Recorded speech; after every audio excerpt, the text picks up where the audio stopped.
এই দৃশ্যটি পর্যটন রাজধানী কক্সবাজার সমুদ্র সৈকতের। এক ভিক্ষুক হাত পেতে টাকা চেয়ে বিরক্ত করছেন পর্যটকদের। কক্সবাজার সমুদ্র সৈকতে এমন দৃশ্য একেবারেই স্বাভাবিক।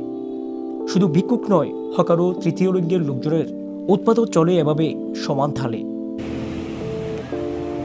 বিশ্বনন্দিত পর্যটন শহর কক্সবাজার থেকে এমন তিক্ত ও বিরক্তিকর অভিজ্ঞতা নিয়ে ফিরছে হাজার হাজার পর্যটক। কঠিন ব্যস্ত জীবনে একদণ্ড অবসর খুঁজতে দেশের অধিকাংশ মানুষ ছুটে আসেন পর্যটনের রানী কক্সবাজারে। এখানে এসেও কোলাহল বা অযাচিত বিরক্তি থেকে মুক্তি মিলছে না তাদের।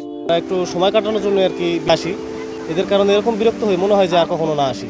এতে তো আর কি আমাদের পর্যটকদের খুবই সমস্যা, যে কারণ হচ্ছে আপনাদের ভবিষ্যতে পর্যটক আরও কমে যাবে, তারা অন্যান্য স্থান বেছে নিবে। হকার, ভিক্ষুক আর হিজড়ার উৎপাত চলে সমান তালে। এতে একদিকে বিঘ্ন ঘটছে সৌন্দর্য অবলোকনের, অন্যদিকে ছন্দ পতন ঘটে আনন্দ মুহূর্তের। যেটা দেখছি যে এত হকার, এটা যে প্রবলেমটা হচ্ছে যে আমরা এই নিজেদের ভেতর কথা বলাটা এক্সপিরিয়েন্স করতে পারছি না। আমরা কিন্তু এখানে ধরেন খেতে আসি না, আমরা আসি সমুদ্রটাকে দেখার জন্য। দেখেন, আপনি যদি একটু এখানেও দেখেন, এই যে আমরা পর্যটক, এই যে হোটেল, এইখানে হচ্ছে হকারের লাইন, আর তারপরে হলো সমুদ্র। সো হকারের জন্য আমরা সমুদ্রই দেখতে পাই না।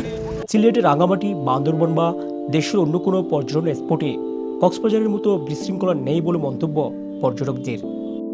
ধরুন আমি রাঙামাটিও ভ্রমণ করেছি, তারপর হচ্ছে আপনার বান্দরবান, পার্বত্য চট্টগ্রামেও প্রায় ভ্রমণ করা হয়েছে। যদি আমি কক্সবাজার কেন্দ্রিক চিন্তা করি তাহলে এটা একটা হ্যাসেলের শিকার। কারণ ধরুন এখানে সবাই পর্যটক, তার পর্যটনের একটা ভাষা আছে। আপনি যদি বহির্বিশ্বের যদি ভাষা যদি চিন্তা করেন, তাহলে পর্যটকের ভাষা হচ্ছে সে স্বতঃস্ফূর্ততা নিয়ে তার যে আমোদ প্রমোদ সে সেটা পালন করবে।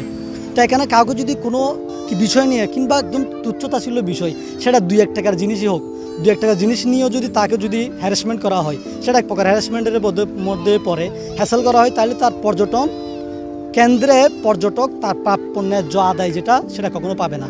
সৈকতে ভিক্ষুক, হকার ও হিজড়া রোধে কঠোর নির্দেশনা রয়েছে, কিন্তু সে কথা ভুলে গেছেন পুলিশ ও বিজকর্মীরা। বহু অভিযোগ রয়েছে, চাঁদার বিনিময়ে হকারদের সৈকতে নামিয়ে দেন তারা।